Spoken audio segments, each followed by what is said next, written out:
Listo. Yes. Entonces, vamos a comenzar otra deliciosa reunión del lunes en la noche, en vísperas de una gran fecha en la historia de todos, para quienes somos gringos y para quienes somos apenas ciudadanos de este querido planeta. Día importante mañana y quiera que todo sea para bien de todos nosotros. Gracias por acompañarnos, Livio, mil gracias por estar una vez más con nosotros. Y si logro ser efectivo, quiero adelantarme antes de que usted comience con su charla, presentarles a todos brevemente lo que ya tenemos en la valija para los próximos lunes con fechas confirmadas. Entonces, si me permiten un momentico.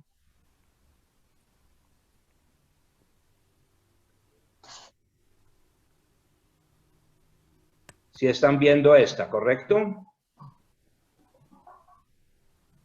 Próximo lunes, Rafael Nieto Loaiza, precandidato presidencial por el Centro Democrático, para hablarnos sobre este país que tenemos y el futuro que nos espera. El siguiente lunes, desde Panamá, Sarita Eses, Eshethail, en el siglo XXI, una mujer virtuosa, si es hora de cambiar el paradigma. Luego tendremos a nuestro querido rabino y Shohet Moshe Yerushalmi con un tema místico, la estructura mística del alfabeto hebreo. Alguna vez leí un libro sobre el tema y es perfectamente fascinante. El lunes siguiente, el rabino Goldschmidt con el mundo jaredí, los ultraortodoxos, el ayer, hoy y el mañana. 55 años de Nostra Aetate, reconciliación de la Iglesia Católica con el pueblo judío, a cargo del profesor Marcos Pekel. Y 14 de diciembre volvemos con la doctora Sandra Leventhal, que nos va a seguir hablando parte 2 de lo que vimos hace 3 semanas, el tema de memoria genética. Y bueno, dejar de compartir. Livio, ahora el foro es todo suyo. ¿Puedo compartir? Puede compartir. Ok. Si todos pueden ver, ¿está todo bien? Perfecto. Genial. Oye, Jackie, en primer lugar, oye, siempre, como siempre, 1.000.000 de gracias por tenerme. Lejaim. Este tema es, bueno, es un tema un poco difícil para mí. Es un tema muy personal. Entonces, no es un tema que se puede tomar, yo creo que individualmente. O sea, es algo que le pasó a Jonathan Pollard, muy único. No es único, o sea, nos ha pasado muchas veces. Son muchas veces en la historia donde nosotros hemos visto cómo judíos han sido juzgados de una manera exagerada e injusta y a veces con falsedades para satisfacer antisemitismo o agendas políticas, etc. El caso de Jonathan Pollard es fuerte porque pues obviamente está pasando en nuestros tiempos. Yo no quiero pisarle los talones al rabino Goldschmidt con su fabulosa clase de historia que él hace todas las semanas. Sí, pero sí necesito tocar un poquito historias que han pasado en el pasado que van a entender después más o menos cómo tienen que ver con el caso de Jonathan Pollard también. Jonathan Pollard fue capturado y sentenciado a cadena perpetua en 1985 por espiar. Espiar, bueno, es un término, en fin, él estaba pasando secretos, documentos clasificados al Estado de Israel. Entonces, vamos a explicar qué fue lo que pasó y cómo fue lo que pasó. Pero no es el primer caso, no es el primer caso en la historia donde el juicio de un espía por ser judío es muy diferente a lo que hubiera sido si no hubiera sido judío, o si hubiera tenido que ver con algún otro país que no hubiera sido Israel. Y vamos a ver por qué. Pero antes de eso, vamos a tocar un poquito la historia. Nosotros conocemos en nuestra historia, lamentablemente, tenemos muchos casos donde ha habido antisemitismo, incluso mucho antes de los 1800, pero yo empecé, digamos, en los 1800, donde ya están más documentados. Digamos, el caso famoso de Titzezlar, perdón si mi húngaro no es, es muy bueno, pero es el primer pueblo donde era un pueblo judío, era un pueblo pequeño donde vean 2.700 personas, 25 familias judías, y en abril de 1882 una niña de 14 años se suicida tirándose por un barranco, y pasa un rumor que los judíos la habían matado porque estaban usando su sangre para la matzá de Passover, de Pesach. Y ahí nace ese libelo de sangre, pero ya se había escuchado sobre los libelos de sangre en el siglo XV, inclusive tan temprano como el siglo XV, pero aquí es cuando realmente ya debido a que ya tenemos The Printing Press, después de Gutenberg, entonces empiezan a publicarse diferentes escritos donde acusan a los judíos de cometer este tipo de crimen, de usar la sangre de niños cristianos, y este caso se convierte en un caso muy prominente. En pocas palabras, lo que pasó, el juicio lo llevan a cabo en 1883, donde acusan a 15 judíos del crimen, y sin embargo obviamente no había ningún tipo de prueba, entonces tienen que liberarlos, pero empiezan a haber protestas a través de Budapest y de toda Hungría, y ahí realmente nacen partidos políticos ya apoyados o llevados por el antisemitismo. Algo curioso, ¿no? Porque hoy en día estamos más o menos viviendo cosas similares en algunos lugares. Tenemos el caso de Corbyn en Inglaterra, que llegó tan lejos por promover el antisemitismo. En otros casos, en fin. Sigamos. El caso de Hilsner, también lo acusaron de hacer un asesinato ritual en 1899. Estos eran de los judíos que vivían entre Bohemia y Moravia, eso era lo que es Checoslovaquia, bueno, lo que era en esa época Checoslovaquia, ahorita la República Checa y también Eslovaquia, y los judíos siempre se hallaban en la mitad entre las peleas entre los alemanes y los checos, y hubo un judío que fue acusado, Leopoldo Hilsner. Si quieren leer sobre ese caso, es muy interesante, muy famoso, que lo acusan de haber matado a una chica también para usar su sangre para la matzá, el mismo libelo de sangre. Hilsner fue sentenciado, condenado a muerte, pero después el rey Carlos I de Austria, él lo perdona, pero no importa que lo haya perdonado o no, el antisemitismo que la historia genera tiene repercusiones en todo el área. Tenemos el caso después de Dreyfus. Dreyfus era un judío que estaba sirviendo en el ejército francés. En 1894 encuentran unos papeles en el bote de basura de la oficina donde trabajaba Dreyfus con otros comandantes, y un alemán los hizo pasar como que eran secretos que Dreyfus estaba pasándole a los enemigos de Francia. Entonces Dreyfus lo acusan inmediatamente, a pesar que no tenían realmente pruebas, y dijeron, no, miren uno de los papeles, la caligrafía es muy parecida, el handwriting de Dreyfus a estos papeles, le quitan el cargo, lo condenan a cadena perpetua y lo mandan a la Isla del Diablo. Es una cárcel que le pertenece a Francia, la Guayana francesa, aquí en Sudamérica. Entonces él es acusado, obviamente le quitan sus cargos militares, lo acusan de traición y lo mandan a la Isla del Diablo. Dreyfus, fue un caso que tuvo mucha atención.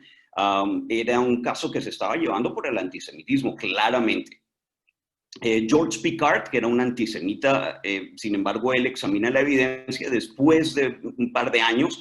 Él dice, no, miren, ¿saben qué? Encontré evidencia que realmente había sido un comandante llamado Walsin Esterhazy, pero el ejército, como ya había mandado a Dreyfus a la Isla del Diablo, ellos no querían pasar vergüenza y deciden no aceptar la nueva evidencia y dejan a Dreyfus condenado en prisión. Entonces es un gran escritor muy famoso, Émile Zola, que él es el que escribe todo, agarra toda la evidencia y toda la documentación, y él escribe primero un artículo en el periódico, luego escribió todo un libro que se llama Je accuse, Yo acuso, donde Émile Zola abiertamente expone lo que hizo el gobierno francés. El gobierno ya no puede esconder lo que ha sido presentado, toda la evidencia, y Hubert Henry era uno de los que había sentenciado a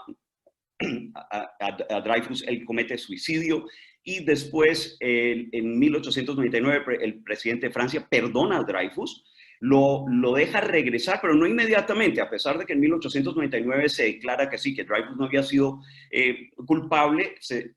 Lo hace esperar hasta 1906, cuando él llega, después de haber servido 12 años en una prisión, regresa a Francia, le devuelven sus cargos militares y lo dejan otra vez estar en su cargo. Pero obviamente eso también genera antisemitismo en Francia, a nivel de que también partidos políticos empiezan a generar fuerza, promoviendo el antisemitismo. El caso Dreyfus es particular para todos nosotros como judíos, porque fue el caso que inspiró a Teodoro Herzl.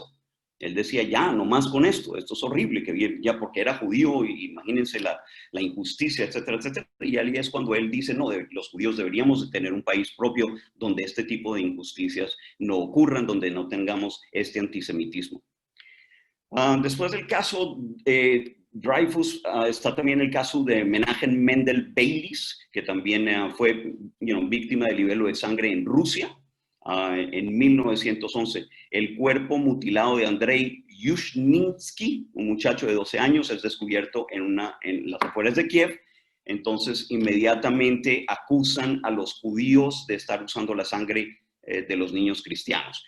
La policía encuentra evidencia que no, que en realidad era una banda que estaba ligada a una mujer criminal que se llamaba Vera Cheberiak. Nada que ver contigo, Verita. Y bueno, entonces el procurador obviamente le toca, no condena a los judíos, sino que dice, bueno, ok, esto en realidad no pasó, pero el antisemitismo que brota empieza a esparcerse por todo Kiev, y nosotros conocemos muy bien cómo termina la historia de los judíos en esa área, en esa región, en Kiev en particular. Tenemos un caso que llega a Estados Unidos en los años primeros de Estados Unidos, que es el caso de Leo Frank. Leo Frank es condenado por asesinar a una chica llamada Mary Fagan, una joven, bien jovencita de 13 años, que trabajaba en una fábrica de lápices en Atlanta. Leo Frank era el administrador. La sentencia es comulgada por el gobernador de Georgia. Dice que no había suficiente evidencia, que decía que Leo Frank lo había hecho. Sin embargo, también está la dama de servicio de Leo Frank, que afirma que él estaba en la casa en el momento donde ocurrió este homicidio. Pero hay un hombre de raza negra, de nombre Conley, que afirma que Frank fue el que mató a esta chica. Y eso tiene un precedente, porque fue la primera vez que admiten el testimonio de una persona de color. No solamente eso, que admiten el testimonio de una persona en color para condenar a una persona blanca. Y es la primera vez en la historia americana. Entonces, hoy y se escucha también entre el jurado que había gente que estaba diciendo, ay, sí, que cuelguen a ese judío. A pesar de que no hubo suficiente evidencia, un tumulto rompe adentro de la cárcel, lo sacan de la cárcel, lo llevan bien lejos al bosque, lo golpean, lo acuchillan y después lo cuelgan, y termina linchado y colgado. Bueno. Y está obviamente otro caso muy famoso, que es el caso Rosenberg. O sea, cada de estos casos, de verdad, se puede hacer una hora, una charla completa sobre cada caso. Pero yo nada más quiero darles un poquito para que entiendan un poco a dónde voy con referencia al caso de Jonathan Porter. El caso de los Rosenberg, un juez, Irving Kaufman, él toma una posición muy estricta con Julius y Ethel Rosenberg, que son acusados, dos americanos, son acusados de haber pasado información a la Unión Soviética. Lo sentencia a muerte por silla eléctrica, y dice que lo que ellos hicieron era peor que el homicidio.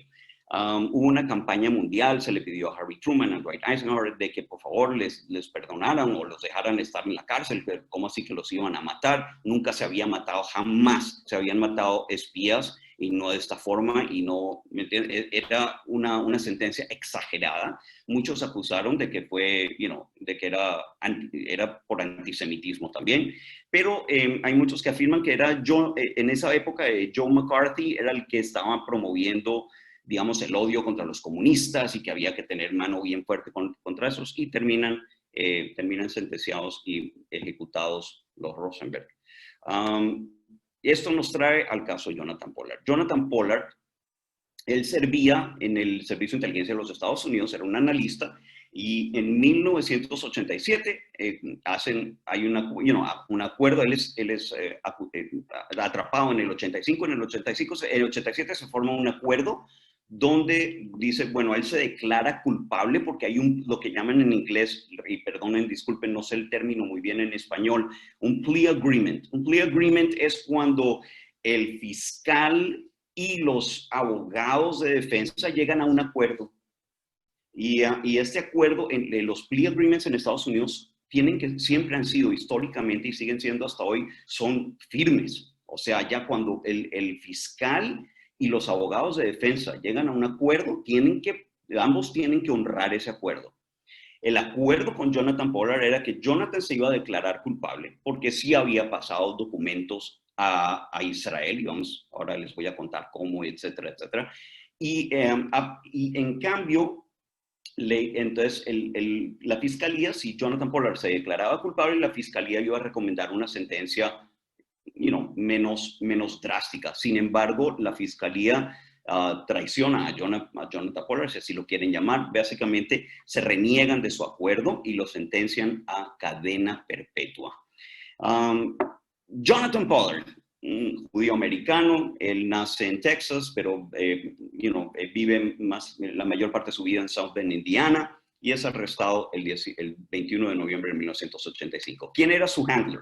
Su handler es ni más ni menos uno de nuestros espías más famosos, que era Rafi Eitan. Rafi Eitan, para quienes se recuerdan, en 1960 fue el que comandó un grupo de agentes secretos y fueron y secuestraron a Adolf Eichmann y Shlomo, y lo sacaron de Argentina y se lo llevaron a Israel, donde fue condenado a muerte. Rafi Eitan, increíble espía, o sea, de lo mejor que tuvo Israel, él fallece a la edad de falleció ahora recién a la edad de 92 años en el 2019. Eitan fue el que contrató los servicios de Pollard. Ahora, ¿qué pasó? Jonathan Pollard, él ve que los Estados Unidos tienen cierta información sobre Siria, sobre armas químicas, sobre un programa nuclear también en Irak, sobre un programa nuclear en Pakistán, defensas aéreas en Libia, información de la OLP. Y es información que los Estados Unidos tenía que pasarle a Israel porque tenían un acuerdo. O sea, Israel y Estados Unidos eran países aliados, no enemigos. Y él se da cuenta que Estados Unidos no le está pasando la información a Israel y que la vida de miles de judíos en Eretz Israel y en el mundo está en peligro. Entonces Jonathan Pollard, él no sabe qué hacer y él contacta a la embajada de Israel, lo contactan con Rafi Eitan. Rafi Eitan le dice, mire, señor, si esta es información, lo que usted nos está dando es verídico, usted tiene que hacer lo posible por hacérnosla llegar. Y le pasa hasta más de 1000 documentos clasificados Jonathan Pollard a Rafi Eitan, al gobierno de Israel, dándoles información sobre todas estas cosas que están sucediendo, que Estados Unidos tenía la obligación de decirle a Israel, pero se estaban negando. Bueno, Jonathan Pollard, como les dije, era un analista en la Fuerza Naval Americana. Ellos sabían, el acuerdo se llamaba el Memorándum de Entendimiento de 1983 entre Israel y Estados Unidos, donde ambos habían acordado que se iban a compartir inteligencia, porque Israel también le estaba pasando información de inteligencia a Estados Unidos sobre avances rusos, sobre todo lo que estaba sucediendo en el Medio Oriente. Pero Estados Unidos obviamente no estaba jugando limpio con Israel. Bueno, Pollard, él sí trató de varias maneras de hacer un esfuerzo de que el gobierno de Estados Unidos honrara el memorándum de entendimiento, pero nunca lo logró. Por eso se vio obligado, dijo, bueno, yo no voy a dejar que judíos mueran y no voy a poner a Israel en peligro, yo voy a hacer lo que yo tenga que hacer, y empezó a pasar documentos clasificados. Él nunca lo hizo por dinero, que también es muy importante, no era ningún tipo de mercenario. El FBI inclusive concluye de que Jonathan no lo estaba haciendo por dinero, porque hay mucha gente que dice, él se vendió. Él no lo hizo por dinero, lo hizo por Israel. El FBI concluye esto, ni siquiera lo acusa, no lo multa, porque no hubo realmente beneficio monetario significativo.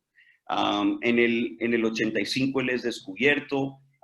Israel le dice, venga, rápido, escóndase en la embajada, pero Israel trata, para evitar problemas con Estados Unidos, que era su único aliado en ese momento, lo entrega a las autoridades del FBI. Nunca hubo un juicio contra Jonathan Pollard. Eso es algo que es muy importante que todos entiendan. Jamás hubo un juicio. Hubo un acuerdo entre la fiscalía y el abogado defensor de Jonathan, pero el procurador, la fiscalía, ellos se reniegan de cumplir su parte. Él es condenado a cadena perpetua, no lo deja ni siquiera ver mucha de la evidencia o supuesta evidencia que tenía la fiscalía. En el 98, Israel admite que Jonathan Pollard había actuado, que era su espía, y ellos tomaban responsabilidad. Jonathan nunca fue acusado de haberle hecho daño a Estados Unidos, porque en realidad nunca le hizo daño a Estados Unidos. Tampoco fue acusado de comprometer códigos, agentes, planes militares americanos, nada de esas cosas. Fue acusado de traición, no fue acusado de traición tampoco, sino simplemente de haber pasado información confidencial. Ese fue todo y sin embargo lo condenan a cadena perpetua. ¿Por qué? Porque fue el secretario de Defensa Caspar Weinberger, que vergonzosamente entrega un memorándum de 46 páginas al juez sentenciador, dice que esta es toda evidencia que tenía en contra de Pollard y que Pollard debería de podrirse en la cárcel, y obviamente el juez toma la sugerencia de este secretario de Defensa, Caspar Weinberger, y lo toma y dice, bueno, no hay nada que hacer, vamos a sentenciar a Jonathan Pollard a cadena perpetua.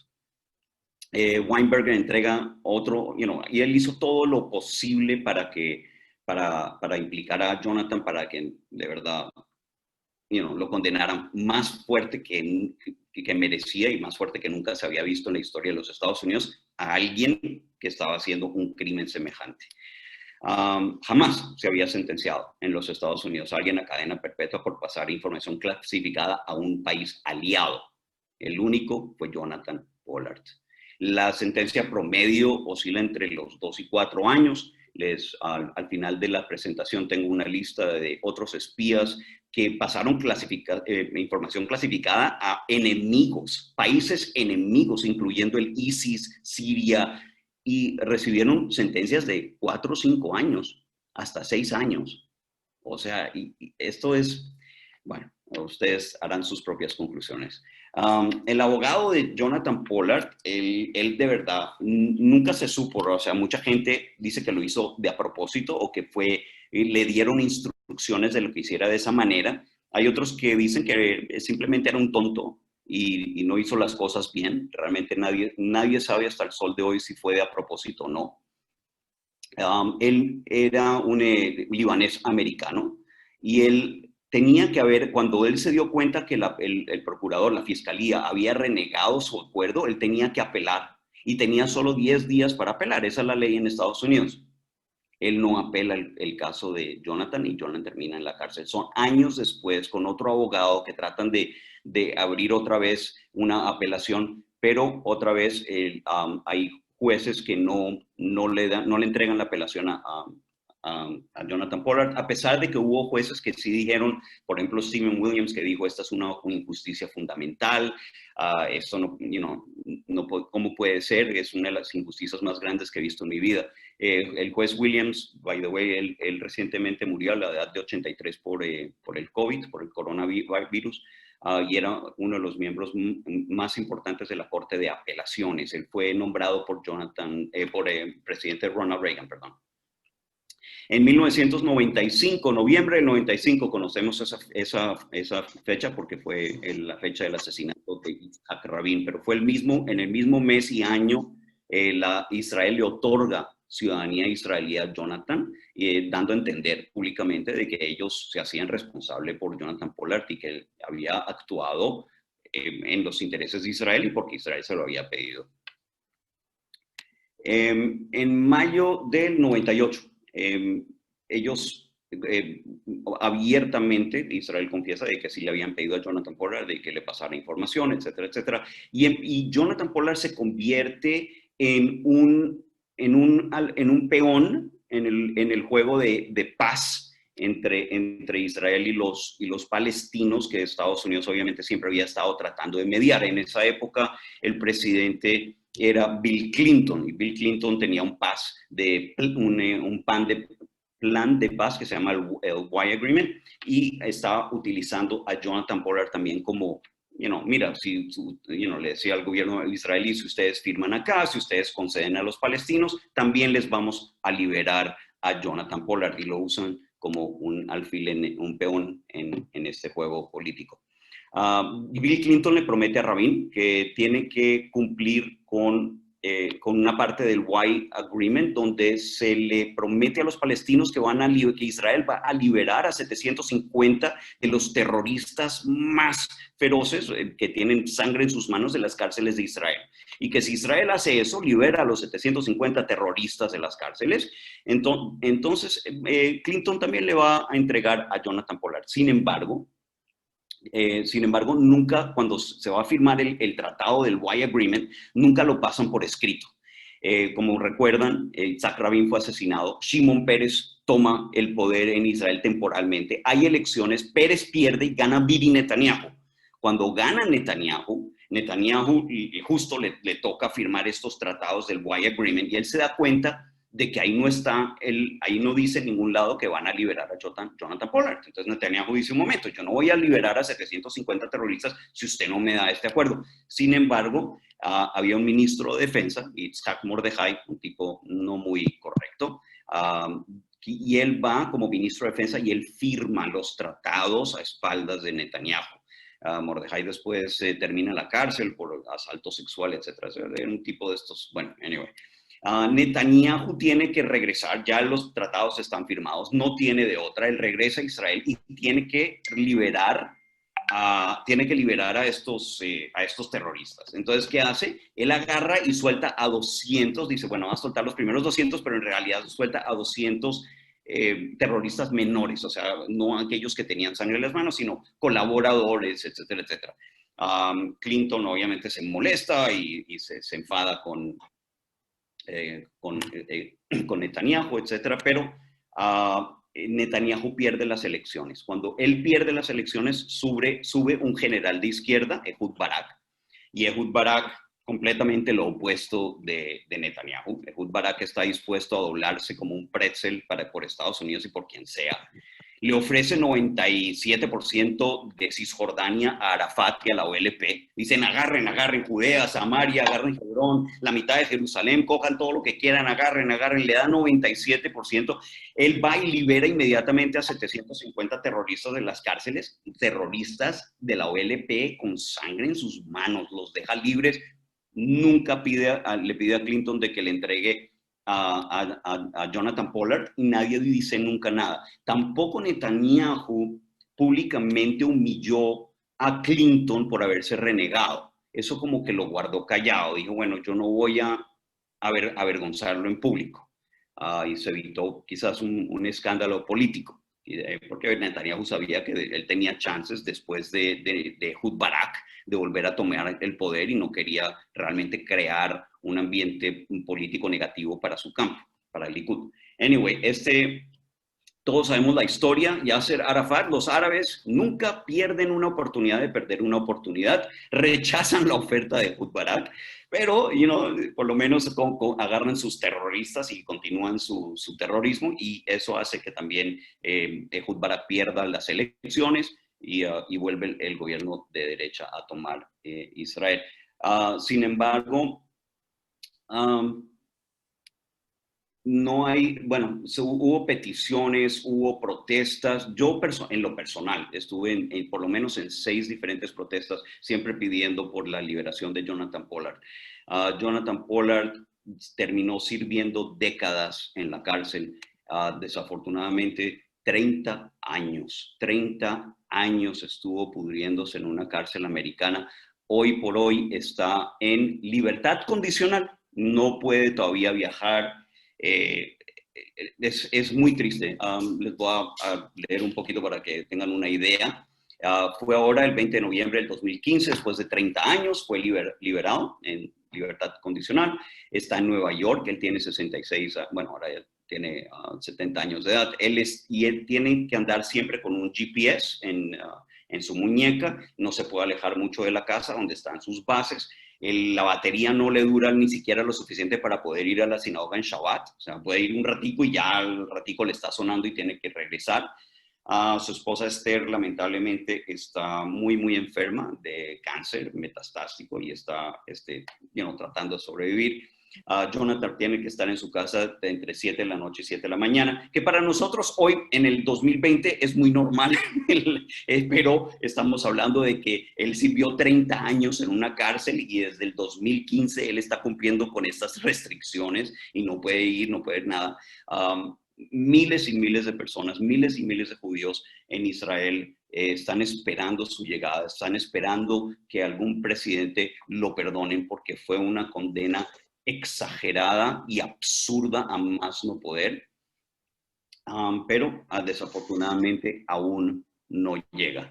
Hay muchas teorías, hay muchas personas que dicen que hay muchas personas en Israel que no les conviene que Jonathan vaya y que abra la boca y que diga esto y lo otro. Ustedes podrán especular porque obviamente están viendo más o menos cómo fue. Aquí tengo algunos casos, si ustedes quieren más. El que quiera esta presentación se la puedo mandar, nada más me lo dejan saber y les puedo mandar la presentación donde tengo diferentes ejemplos de personas que fueron condenadas solo a 2 años, 4 años, 6 años. Anyway, voy a parar de compartir el screen un momento y ok, ahora, mi comentario es el siguiente. Nosotros los judíos hemos sufrido de miedo los últimos 2000 años de exilio y es un miedo normal y natural. Tenemos siempre miedo del antisemitismo. ¿Qué van a decir los goyim? Que no nos vayan a odiar, que no nos vayan a hacer daño. Y estos miedos siempre han ocasionado de que nosotros a veces nos traicionemos unos a los otros. ¿Cuántas veces no escuchamos historias en Europa, en Alemania nazi, en Polonia, donde un judío entregaba a su vecino o a su amigo porque pensaba que eso iba a salvar su propia piel? Los judíos en Estados Unidos, ¿cuántas veces diferentes líderes de las comunidades judías fueron a FDR y le pidieron por favor bombardeen las líneas del tren en Europa porque están matando a los judíos? Y FDR le dijo, no, ahorita no podemos, eso no es parte de nuestra estrategia. Y los judíos dijeron, ok, bueno, gracias por tratar de todos modos. Y volvían a sus casas y a jugar golf. Pero no era por indiferencia simplemente, sino por el miedo. El miedo de si nosotros hacemos mucho ruido, podemos tener repercusiones negativas contra nosotros mismos. Entonces, muchas veces nosotros nos autocastigamos de maneras exageradas para demostrarle al mundo, no, miren, yo soy como los judíos en Alemania, dicen, no, yo soy más alemán, yo soy alemán primero, judío después. En Estados Unidos, ¿cuántos judíos nos dicen, yo soy americano, después soy judío, pero yo soy primero americano? Y esa es la mayor parte de los judíos en Estados Unidos. Y no quiere decir que sean, yo he oído ahorita comentarios debidos a las elecciones de que la mayor parte de los judíos en Estados Unidos son reformistas y están votando por Biden. No es cierto, no es cierto para nada.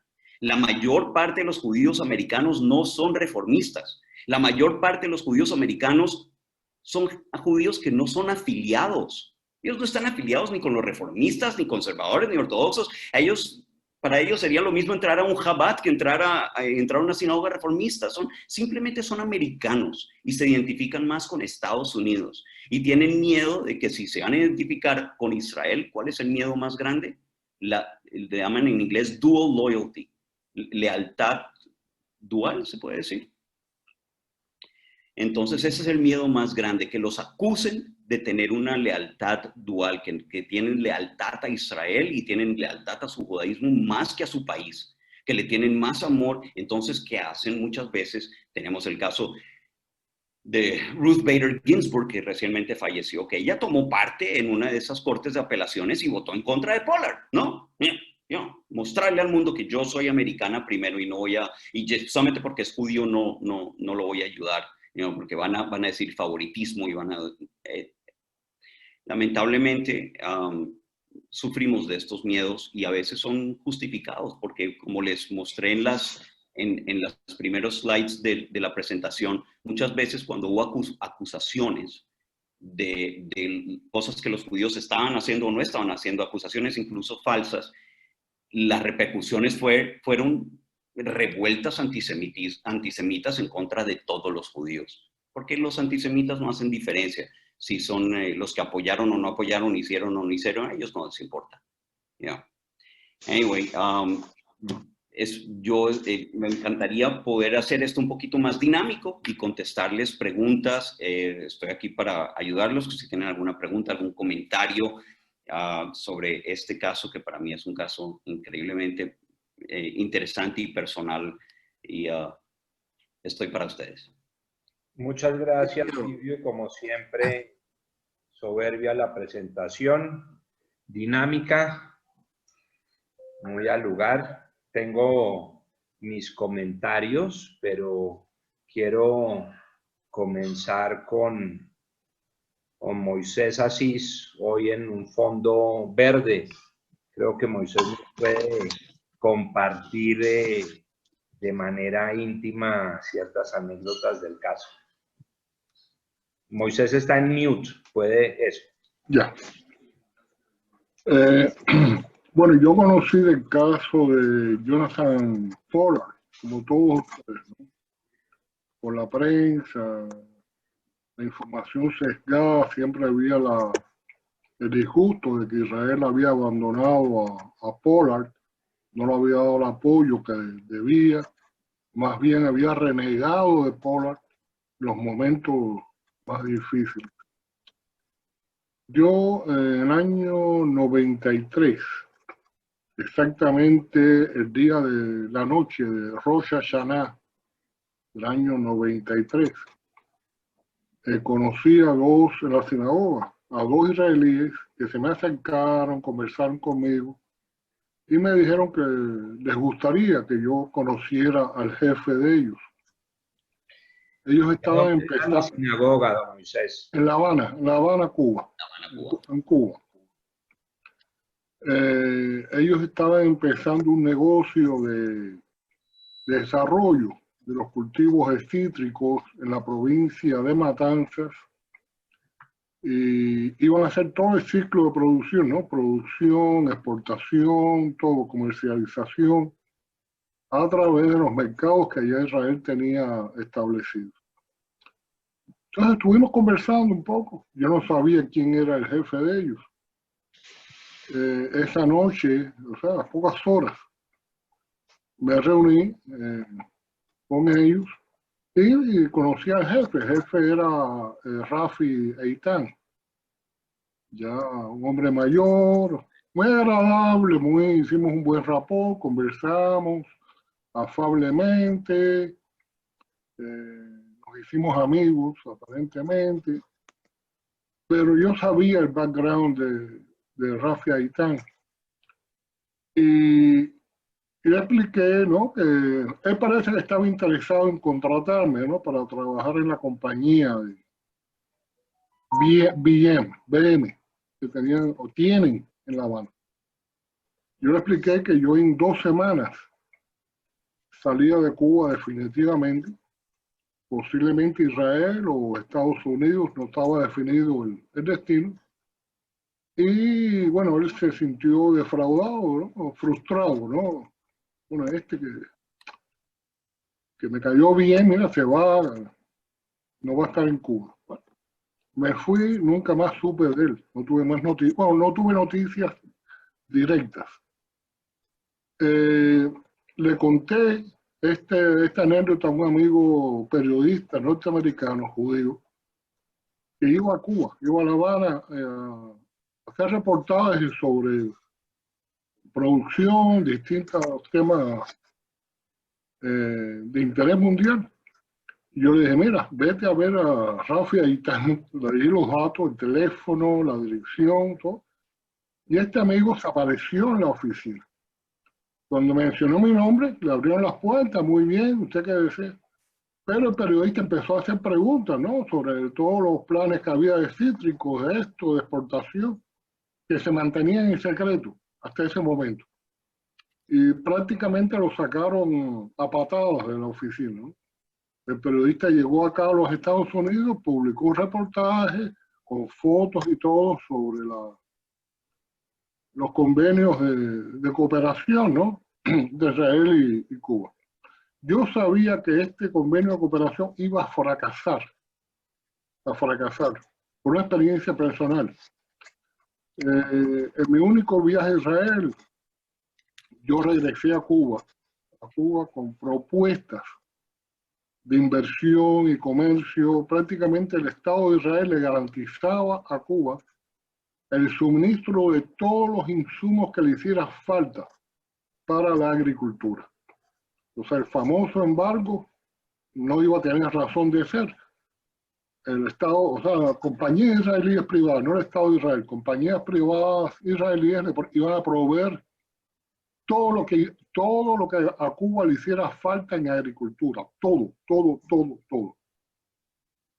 Yo me reuní con una directora del Ministerio de Comercio Exterior, a través de un empleado del Ministerio de Comercio Exterior. Y esta señora, a pesar de que las propuestas, era un momento en que en Cuba estaban pasando hambre. Yo vi personas desmayarse en el transporte público por hambre. Los animales domésticos tenían dos destinos: o se lo comían la gente, los perros, los gatos, pero yo vi perros que tenían todo el pelaje arrastrándolo por la falta de vitaminas. O sea que había una necesidad y era una oportunidad única. Yo dije, bueno, mejoran las relaciones con Israel, Cuba resuelve el problema de alimentación del pueblo y este compromiso hace que la participación de Cuba en el apoyo a los terroristas de la OLP y otros grupos terroristas disminuya. Vamos a buscar un acercamiento. La respuesta de esta señora, la directora del área, de África y Cercano Oriente, del Ministerio de Comercio Exterior fue: bueno, está muy interesante la propuesta que hace, muy interesante, pero tendríamos que consultar con los palestinos. Cuando esa mujer me dijo eso, dije, bueno, ¿dónde está la soberanía de este país?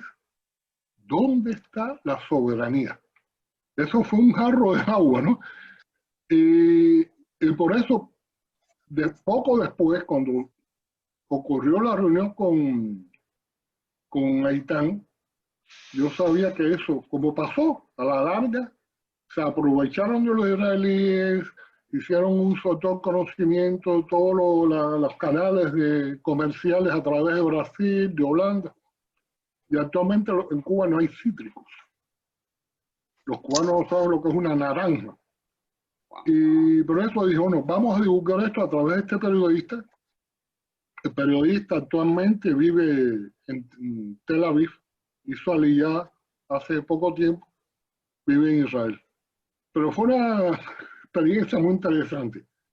Dije, bueno, tú dejaste abandonado a Pollard, yo ahora te voy a dejar abandonado a ti en tu pretensión de hacer millones, ¿no? Con el comercio con Cuba. Y esta fue mi breve experiencia con este señor, ¿no? Rafael Aitán.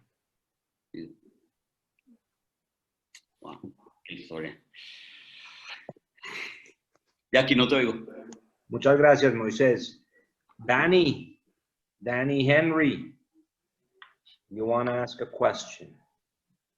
Thank you very much. Here's Henry. Leo, what does President Trump say? If anybody should be willing to let him go, President Trump should be the person. He should, except that President Trump has En been... español, perdón, en español. El presidente Trump no ha puesto una lista de los presidential pardons. Y estamos todos esperando de que sí, de que el nombre de Jonathan Pollard aparezca en esa lista. Pero hay muchas personas que piensan que hay intereses en Israel que van a evitar o prevenir que eso suceda. Yo no sé si te diste cuenta en la presentación, pero a Jonathan lo traicionó Israel. O sea, hablando aquí entre nosotros, o sea, trapos sucios aquí en casa. Pero lo traicionó Israel. Lo traicionó Estados Unidos y lo traicionó Israel. Él recibió por ambos lados. Porque imagínate que un espía que le pasa información a ISIS, a Siria, a China comunista, a Pakistán, recibe 4, 5, 6 años de condena. Y pasa información a Israel, información que Estados Unidos tenía que haberle pasado a Israel porque habían firmado un acuerdo de entendimiento. O sea que Jonathan Pollard, el crimen de Jonathan Pollard es de mínimo. Y lo condenan a cadena perpetua y sirve 30 años y todavía está ahorita, pobrecito, pasando sufrimiento en Nueva York. Pero gracias a él salvó vidas porque Israel descubrió el reactor nuclear en Irak, que lo bombardeamos, descubrieron las armas químicas, descubrimos qué estaba haciendo Pakistán, él salvó miles de vidas judías, pero fue traicionado por lado y lado. Yo no puedo decirte con seguridad de que le están diciendo a Trump de que por favor no ponga el nombre de Pollard. Yo no sé eso. No llego hasta a esos cuartos tan oscuros de la política. Pero es que nunca nadie lo ha puesto, ningún presidente, ni republicano ni demócrata. Siempre lo han dejado podrirse. Entonces yo creo de que hay fuerzas siniestras de todos los lados que están tratando de evitar de que, aunque ya está viejito, o sea, él lo único que quiere es ir a Israel y morir en paz en su pueblo. Pero es un costo que asumen los espías, ¿no? Que saben que son sacrificables en su momento. Fue una de las escenas desgarradoras de algún documental que vi del caso de Pollard hace 20 años o lo que sea, hasta el momento en que él está corriendo hacia la embajada de Israel en Washington y le cierran las puertas, ¿no? Pero ¿tú te acuerdas lo que yo te dije del miedo ese de que no vayan a pensar que yo como americano judío tengo esa doble lealtad? Y entonces hay judíos que te dicen a ti, americanos, que te dicen que se pudra en la cárcel, espió, que se pudra. O sea, no entienden la perspectiva real de lo que pasó. Lo que creo que sí caló dentro del estamento israelí a raíz del caso de Pollard es que es dañino y contraproducente acudir a judíos. Y no estoy hablando en Estados Unidos, estoy hablando incluso en naciones enemigas, por decir algo, Irán, Siria, ¿no? Nunca es bueno ni para Israel ni para las comunidades en la diáspora que algún comunitario en esos lugares se preste para esas funciones, ¿no? Caso concreto también lo que fueron las células en Egipto, ¿no? 48, 56, las bombas en los cinemas, eso también causó parte de la represalia que se dio contra los judíos en Egipto y la necesidad de emigrar en masa. Punto aparte, de manera anecdótica, para los sefaradim, que a lo mejor se sintieron un poco excluidos cuando Livio hizo la presentación de tantos casos de persecuciones, crímenes rituales y demás, simultáneamente con el caso de Tisa Eslar en Hungría. El mismo año se dio un caso célebre de crimen ritual en Damasco, Siria. Ahí también, pues, los sirios tienen en su población un importante componente cristiano, donde el concepto de sacrificar niños cristianos para la matzá de Pesaj pues, corre. En Damasco se dio un caso muy importante en 1848. Ahí también hubo esas persecuciones. Pero pues el caso de Pollard, a diferencia de todas las demás, quizá con la excepción de los Rosenberg, ¿no? Es que todos los anteriores sí fueron 100% inocentes y en ningún caso estuvieron involucrados ni en espionaje, ni en asesinatos de niños, ni en fabricación de matzá a punta de sangre, ¿no? Para quienes quieran ver del caso de los esposos Rosenberg, no recuerdo el nombre, pero hay un documental interesante sobre los hijos de los Rosenberg y cómo ven en retrospectiva el caso de los padres. Que también los hijos están entrevistados en un documental fabuloso que se llama Almas. Es de los primeros links que subí en el blog de Valija de Apócrifos. Un documental hecho por el rabino Milton, brasileño, formidable. Ahorita cuando se da la palabra me pongo a buscar el documental. Vale la pena escuchar los comentarios de los hijos de los Rosenberg, ¿no? Que prácticamente se criaron sin padres.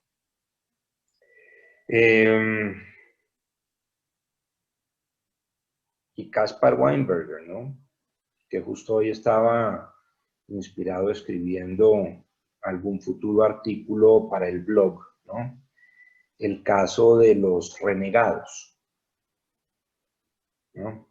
Cómo quieren justificar su nueva identidad. En el caso de él, no sé a qué iglesia se afilió él y los padres cuando llegaron a Shanghái, ¿no? Pero la familia de Weinberger son judíos rusos que emigraron a Shanghái. En Shanghái se convirtieron antes de hacer aliyá a los Estados Unidos, y Weinberger, en su posición de secretario de Estado, no pudo haber sido peor persona para cualquier tema que tuviera que ver con Israel. Y cedo la palabra, no sé quién más preguntas tenga. Yo quería comentar algo, Jackie, de Vivechak. Desde Atlanta, Georgia. Sí, tú sabes que Pollard estuvo en una cárcel aquí en Georgia, y el que era entonces, el que es hoy en día el cónsul de Israel en Chicago, lo iba a visitar todo el tiempo y nos contaba que iba a visitarlo. Estuvo en Georgia. Me quería comentar eso. ¿No? Yo tengo una pregunta, Jack, para el señor Asís. Moisés Asís, ¿cómo estás? Evelyn Feigenblatt desde Miami. Me llamó mucho la atención la historia que contaste, sobre todo porque da a entender entonces que los israelíes andaban como Pedro por su casa, por Cuba, después de la revolución, ¿o es lo que yo entendí?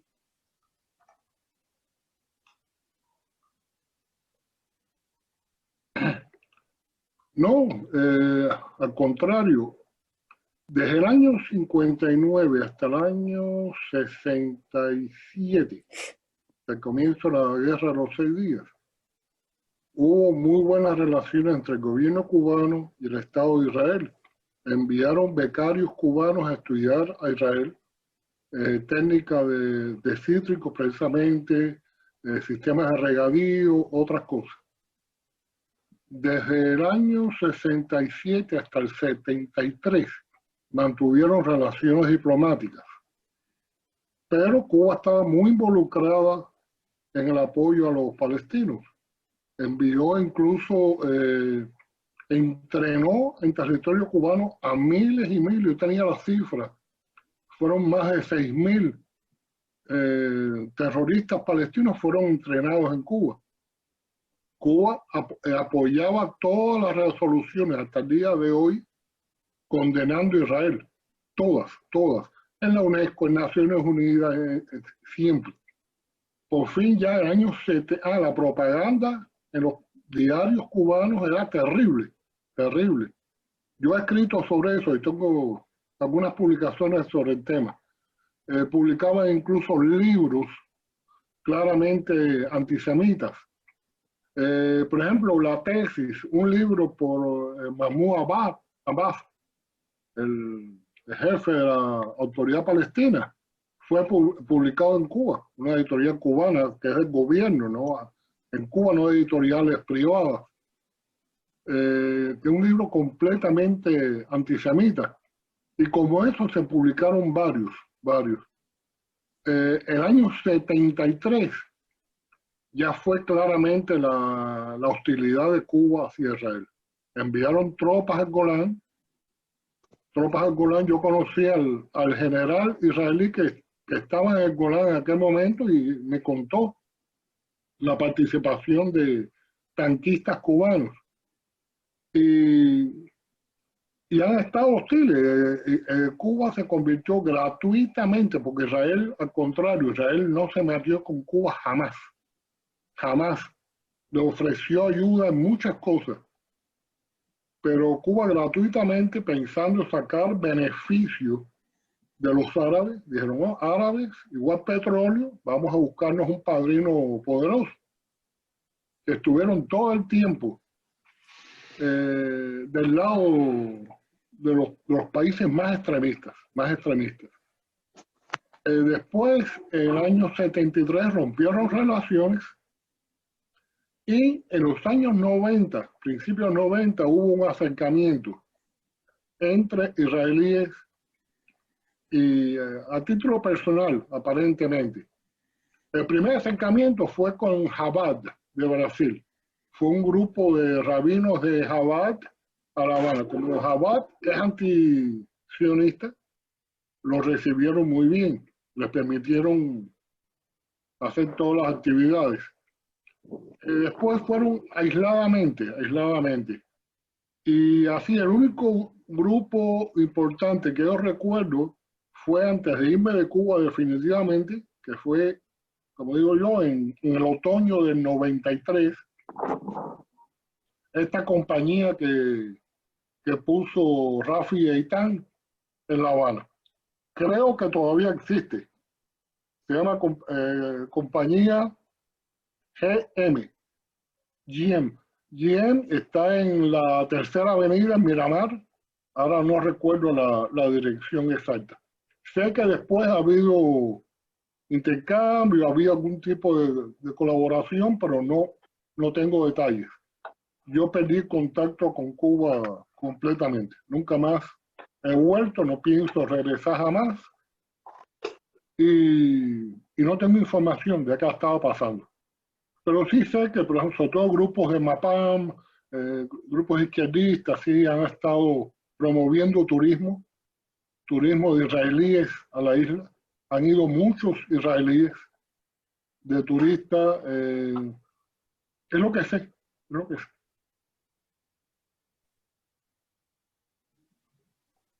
Bueno, a cambio, Israel siempre ha votado con Estados Unidos condenando a Cuba en cuanto oportunidad se ha presentado, ¿no? Tit for tat. Bueno, es lo menos que puede hacer, pero Cuba ha votado en todo.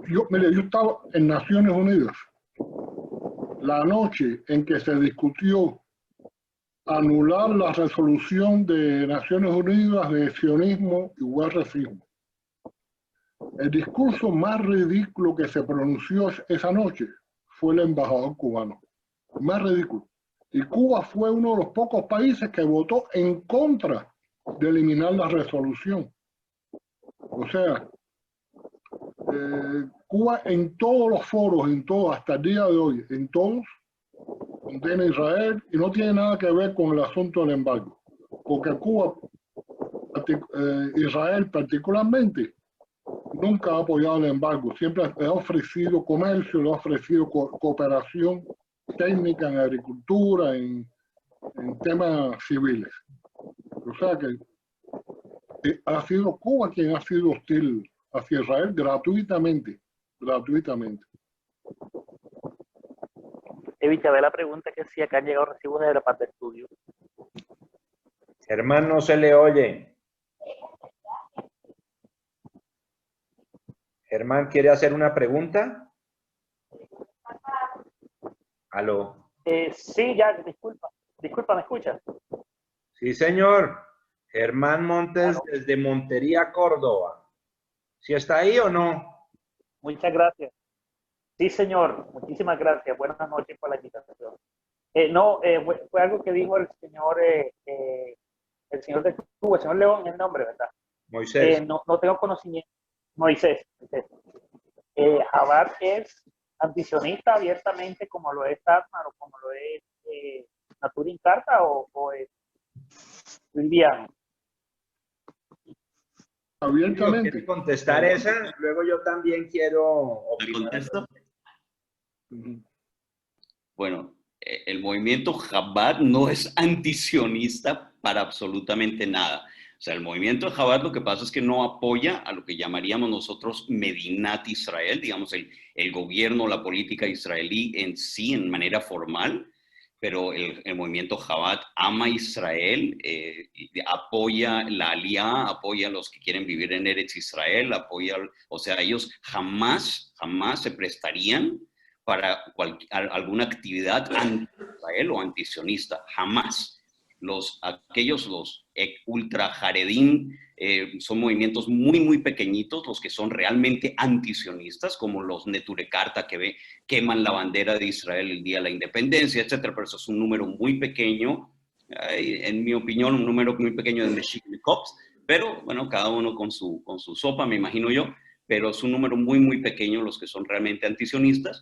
Y el otro grupo que es también un poco antisionista, pero no al punto que va a ir a darse abrazos con Irán y con los palestinos ni nada de eso, simplemente no apoyan el Estado de Israel, son los Satmer, los húngaros Satmer, especialmente los de la comunidad de Nueva York. Y las razones son varias, pero una de las razones es religiosa. Ellos no apoyan a Israel hasta que no haya Mesías. La segunda razón es porque los judíos húngaros religiosos fueron traicionados por Israel en la época del Holocausto. Y entonces todo eso se dio a que hubiera esa antagonía en contra del Estado de Israel. Pero jamás que ellos van a tomar parte de algo que le vaya a hacer daño a Israel. Y Chabad en la vida. Eso jamás va a ocurrir. No sé si... Helen. Chabad hasta lleva a los muchachos a Israel en las universidades. Hoy en día Chabad ha entrado a muchas universidades, lo cual no ha sido fácil. Siempre ha sido Hillel en los Estados Unidos. Hoy en día Chabad tiene registrado en Harvard, tienen parte de la universidad aceptados y son un poco más religiosos que lo que es Hillel. Es distinto la manera, pero yo nunca diría que son against Israel ni nada parecido. Correcto, gracias. Yo no sería tan bondadoso como Lili. Claramente, Chabad no va a dar un paso en contra de otro judío. Chabad tiene Kfar Chabad, tiene el pueblo de Chabad en Israel. Hay varios que se prestan para hacer servicio militar en Israel.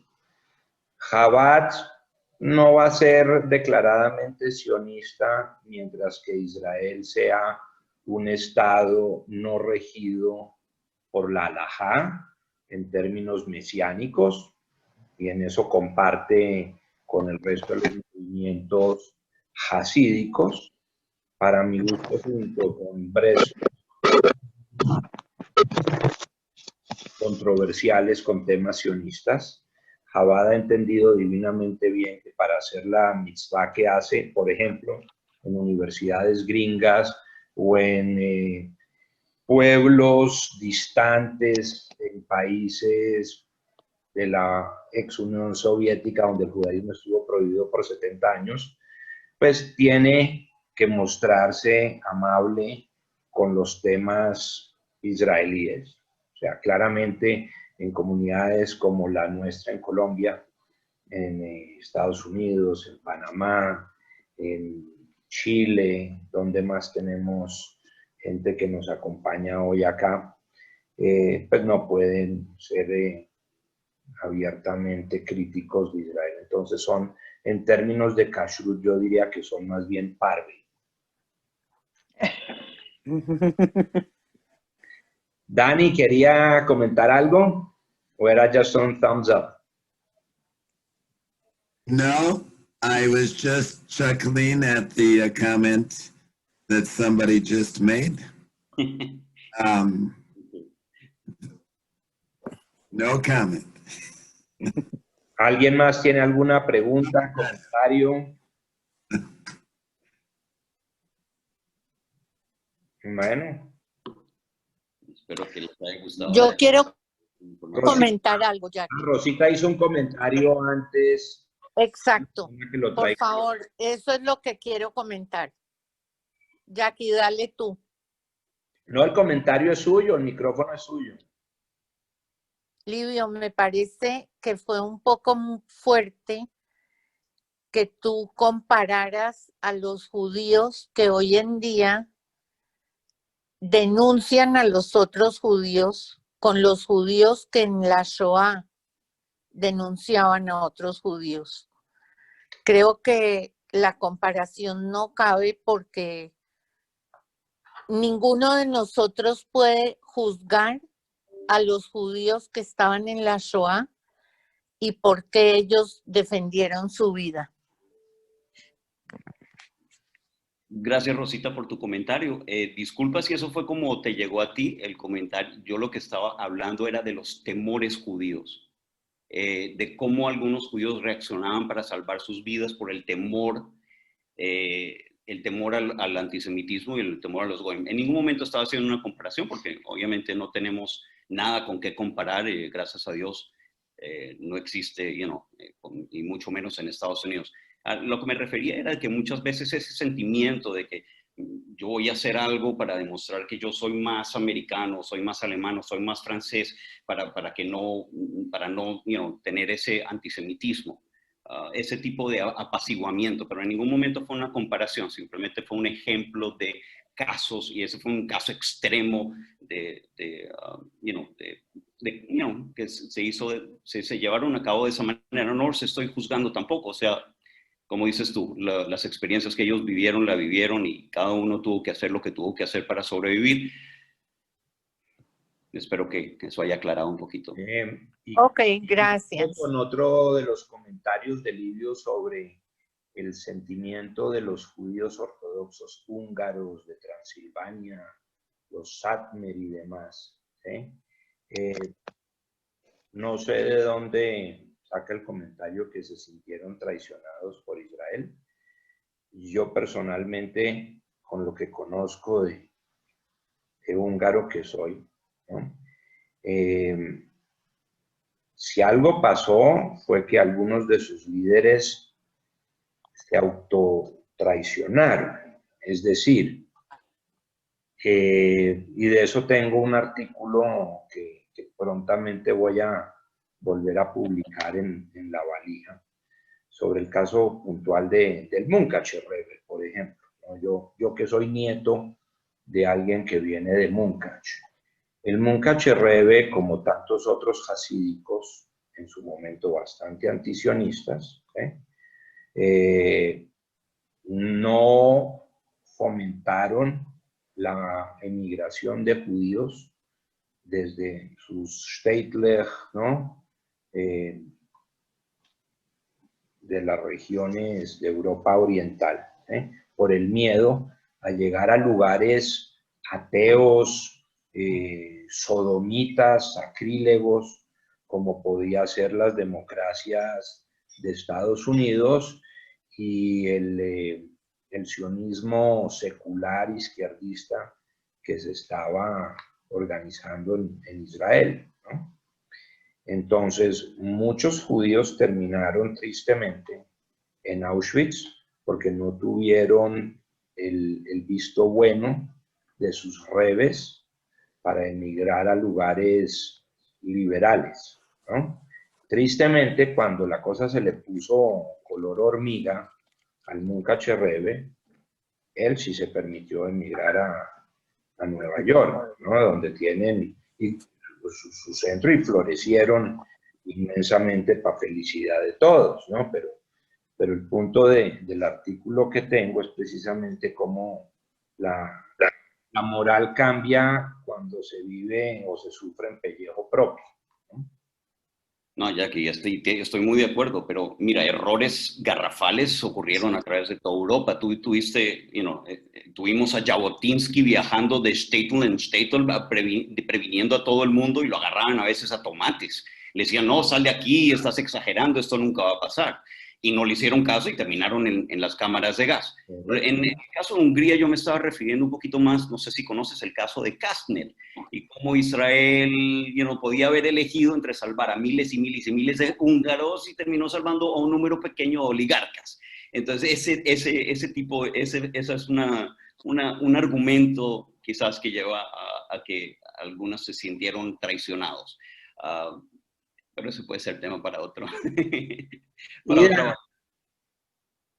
Ida Gutstadt, ¿quiere hacer su comentario, por favor? Estoy un poco aturdida y confundida con esta presentación realmente.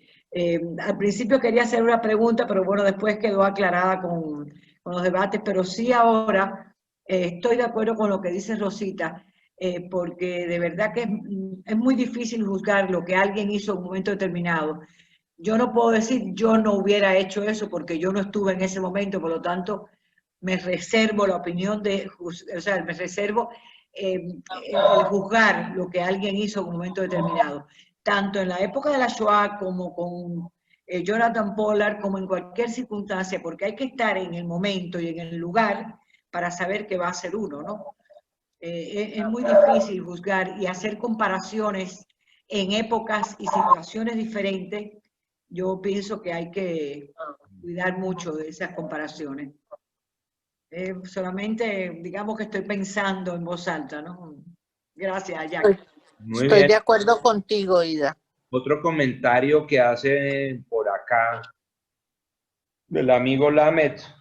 ¿Quiere hacer su comentario, su pregunta? Que creo que va más a Moisés. Sí, yo creo que conviene, ante todo, Shalom, buenas noches para todos.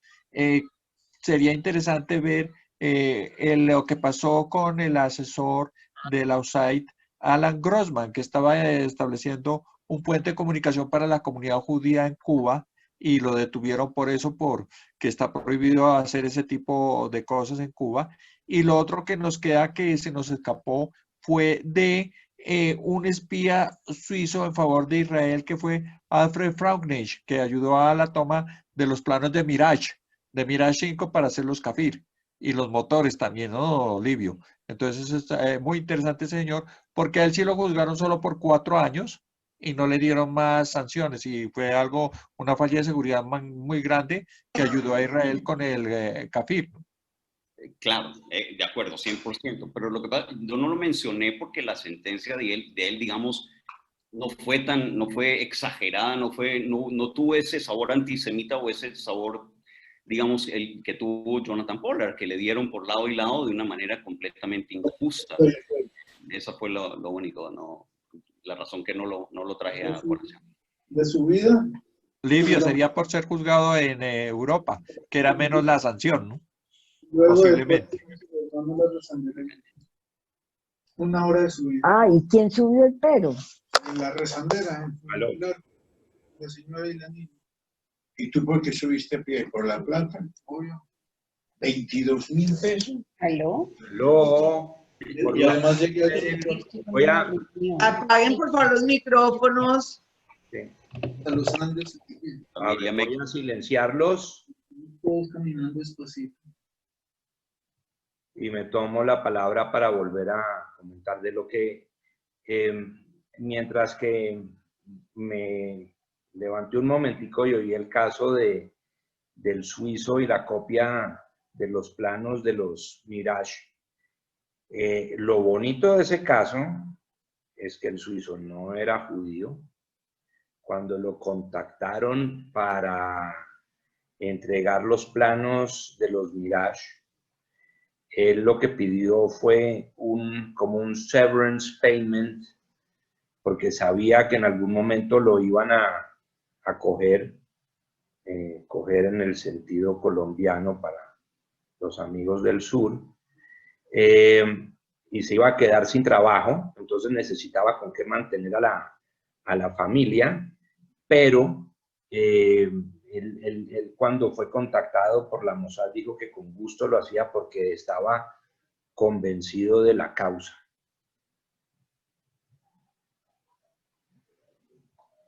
Mi amigo, hablando del sur, Abraham Yudelevich, con nuevo look.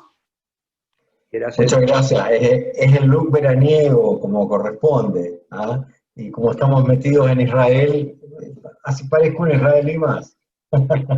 No hay mucho que ocultar tampoco.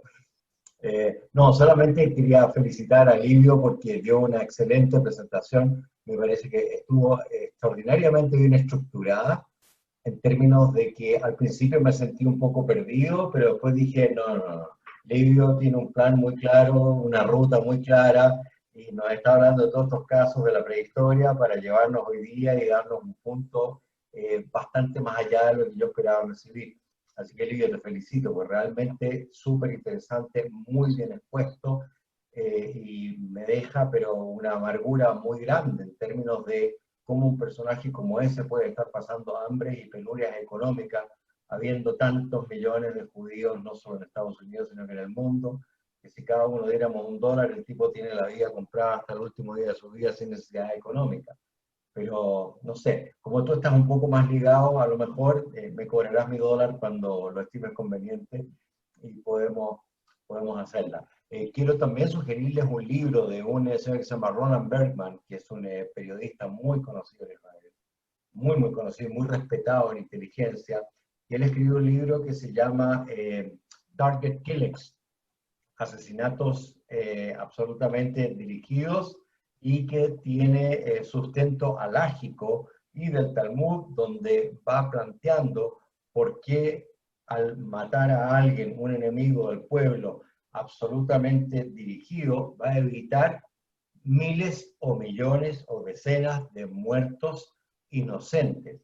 Y pone la historia completa de muchos asesinatos que nosotros, todos los que estamos aquí en nuestra generación, crecimos escuchando estas proezas medias extrañas que no entendíamos mucho, y Bergman la relata pero extraordinariamente bien, una curiosidad impresionante en cada una de sus páginas y citando además a los jefes del Mossad de su momento. Así que si alguien quiere ponerse la vaina o el sable, lo que fuera, y preparar una charla sobre eso, que no soy yo, para que no me tire mi amigo del norte ahí el desafío, bueno, no lo voy a hacer, vale la pena poner ese libro. Y de hecho hay un documental en Netflix que habla de los secretos del Mossad, pueden verlo en cualquier minuto, está basado en el libro de Bergman, y es francamente aterrador, y además es muy inspirador, porque nos pone el mal y el bien, nos pone todos los contrastes que hay de vida entre lo que debe ser y lo que no debe ser, donde generalmente hay un bien superior que está por sobre las cosas, y también tiene que ver quién es el que define cuál es ese bien superior. Pero está todo tan ligado con lo que estás diciendo, Livio, que creo que esta sesión debería ser como la primera también de un mini ciclo donde pudiéramos revisar otras historias de este tipo, porque son absolutamente alucinantes y siempre tienen un adicional que gente común como yo no fue capaz de verla antes de tu charla, y fuiste capaz de sorprenderme de la manera estupenda que lo hiciste. Así que muchas gracias. A ti, muchísimas gracias, Abraham, de verdad, de corazón. Voy a poner el link del libro que sugeriste, lo voy a poner en el chat para que la gente lo tenga. Me lo bajé en el Kindle, me debe haber demorado, no sé, 10 horas, 12 horas que no dormí, porque esos libros que uno lo agarra y no lo suelta hasta que lo termina. Rise and Kill First.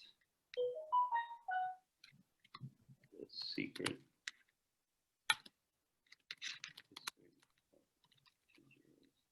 El tema de los targeted killings, uno ve cómo va evolucionando la ética de guerra, ¿no? Entonces, como de bombardeos masivos se pasa a prohibirlos, entonces tienen que atacar únicamente posiciones estratégicas, militares, solamente cierto tipo de infraestructura, ¿no? Y luego cuando una nación como Israel logra ser preciso en sus bombazos, entonces las masas antisemitas y antisionistas que no tardan en pincharse la cola y saltar a criticar, entonces llaman eso asesinatos y pues es inaudito, ¿no? Entonces desean guerras sin muertos, especialmente cuando los muertos son enemigos nuestros, ¿no? Solamente nosotros podemos poner las víctimas. Pero ya que estamos viviendo tiempos diferentes, mira que estamos haciendo paz con países que nunca habíamos pensado. O sea, yo dije, no, otros 50 años hasta que haya paz con ellos, y mira lo que está pasando. Y hoy más hubo y un más atentado países. en una sinagoga en Viena. Hoy hubo un atentado en Viena, pero más y más países se están uniendo a tener relaciones de paz con Israel, y es algo magnífico, es algo que hay que abrazarlo, y eso es también digno de una charla de cómo se llevaron a cabo estas conversaciones, estos dealings, para que estas naciones accedieran a tener paz con Israel. Es increíble, increíble lo que pasó, digamos, detrás de la cortina. Fascinante. Especiales con gobiernos especiales. Trump ayudó mucho para esas conversaciones. Muchísimo. Amén. Doña Berta quiere hacer una pregunta. La hija del presidente del Líbano, o rey, dijo, ¿y por qué no hacer también paz con Israel? Y la hija del presidente Del Líbano dijo, ¿y por qué no hacer paz con Israel? Claro, vamos a poner nuestras condiciones, pero ¿por qué no? Claro. Increíble. Son magníficas porque lo único que implica son delimitación de fronteras marítimas y terrestres, que de paso valga la pena aclarar el detallito, es particularmente importante con el Líbano por un detalle, y es que en la guerra de los 6 días, Israel se tomó, entre otras, las alturas del Golán.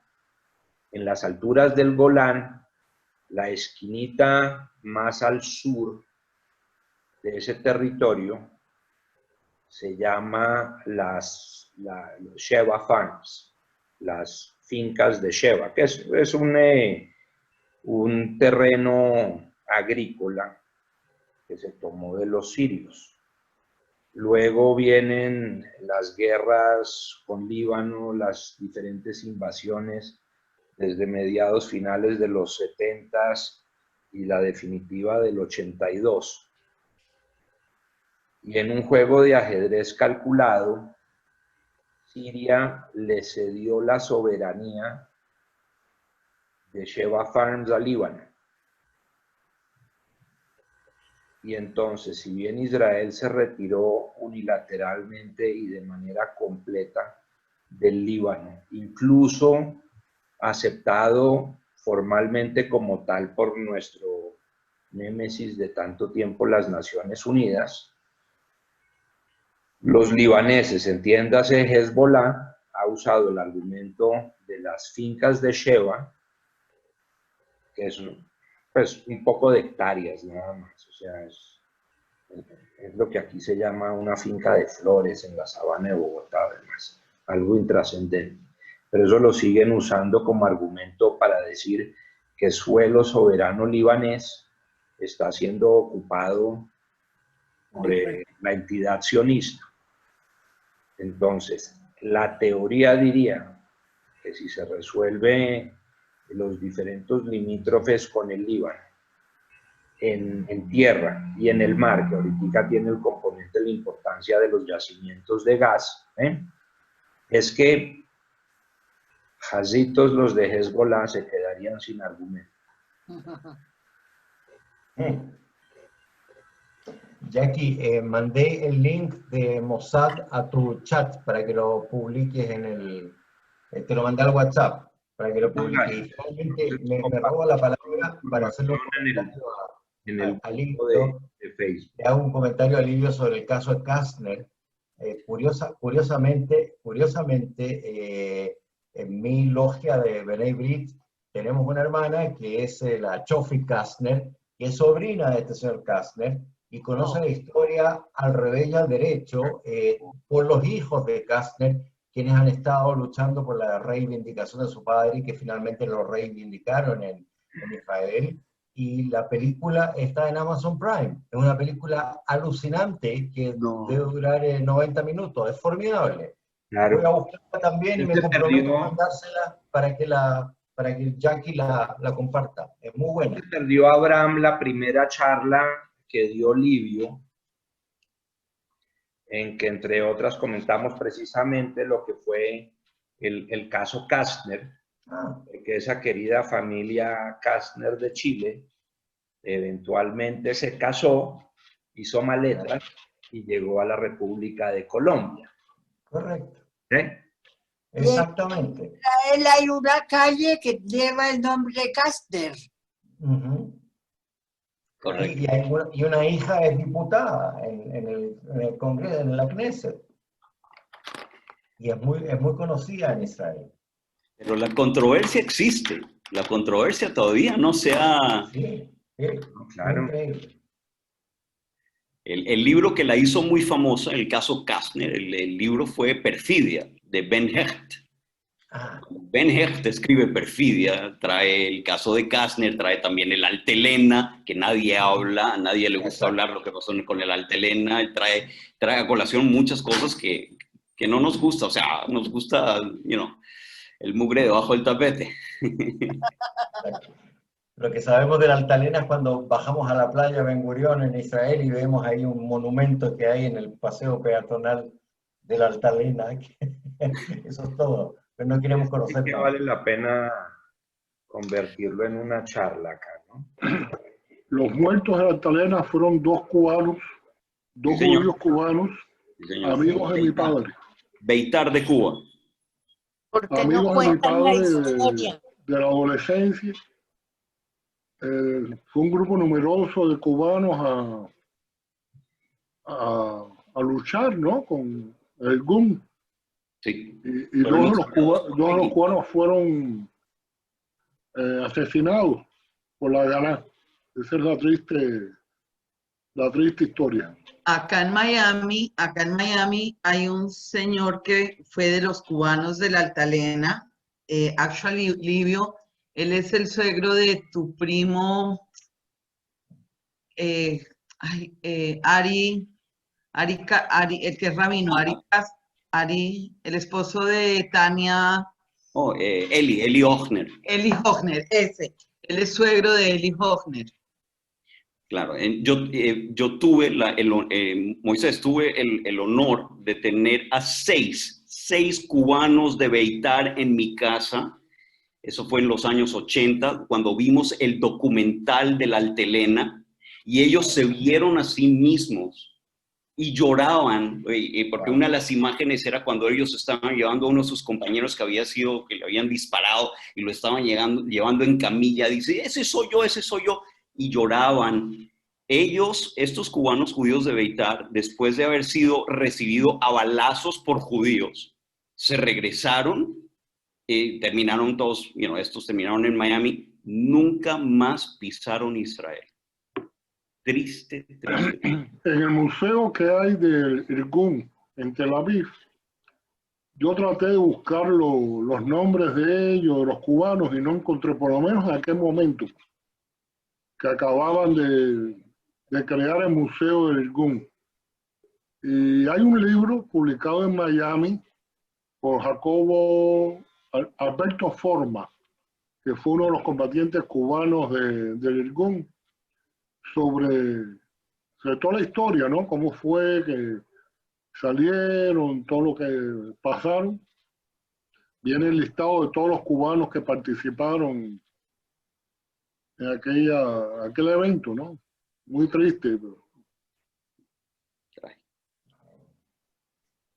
Para dejar con un sabor un poco más grato, en Chile tenemos un personaje que es mítico y que a sus 96 o 97 años creo que aún maneja su automóvil. Se llama Rudy Heimann, y Rudy Heimann es el último sobreviviente en el mundo de la Jewish Brigade. Rudy Heimann es un judío berlinés que cuando los padres vieron lo que se venía, por ahí por los 30, le dijeron ándate a Sudamérica, y él decidió irse a Palestina, y secó lo que uno lee de que los judíos, los pioneros, los halutzim secaban pantanos. Bueno, él no lo leyó, él lo hizo.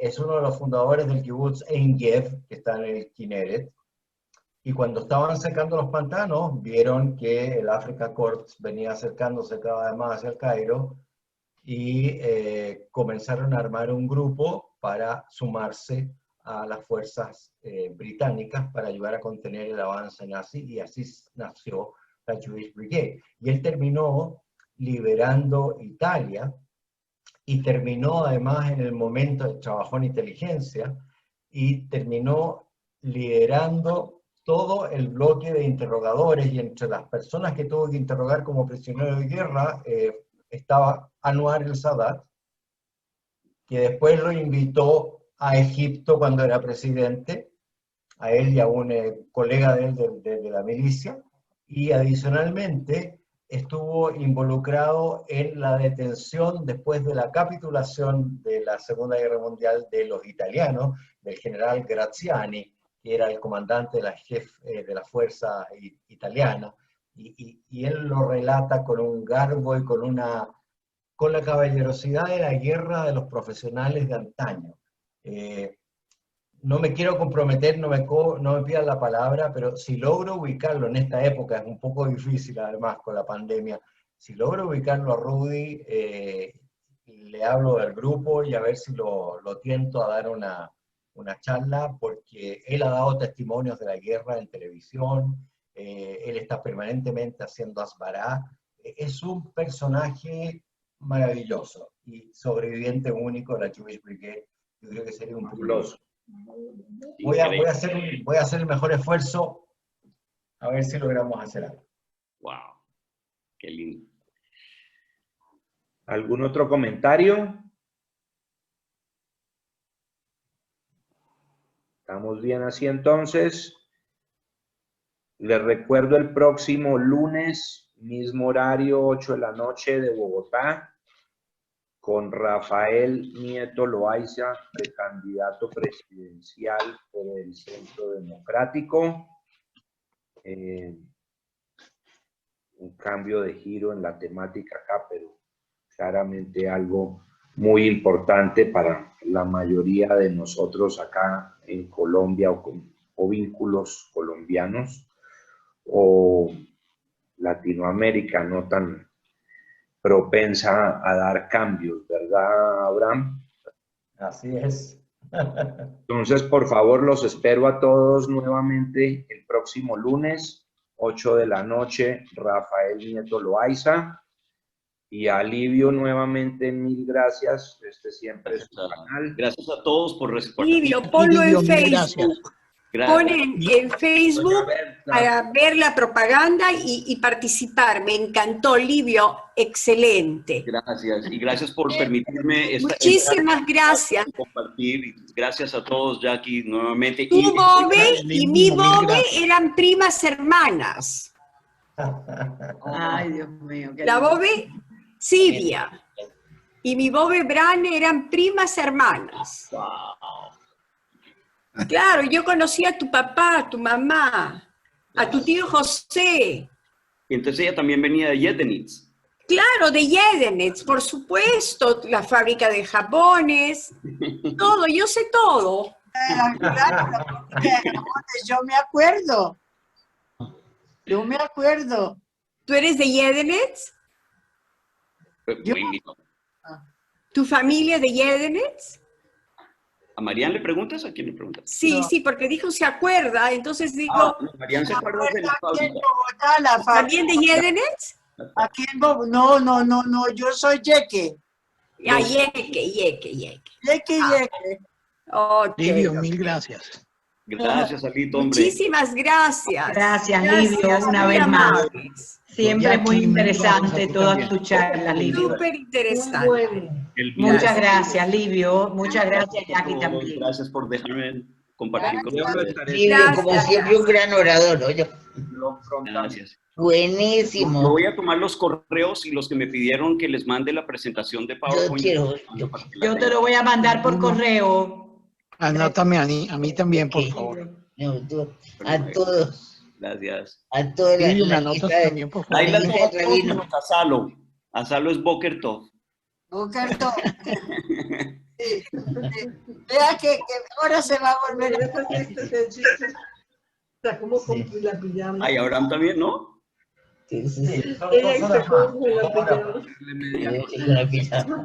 Moisés, que espera de su charla para cuando nos quiera concretar algo gustosamente, acá le tendremos el auditorio muy feliz, muy contento. Tenemos que fijar una fecha y el título de la charla. En este momento están los lunes, como les mostré al principio, comprometidos hasta el 14 de diciembre inclusive. O sea, el 1 de diciembre puede ser su fecha, si así lo desean. Ok. O de ahí en adelante, la fecha que usted escoja.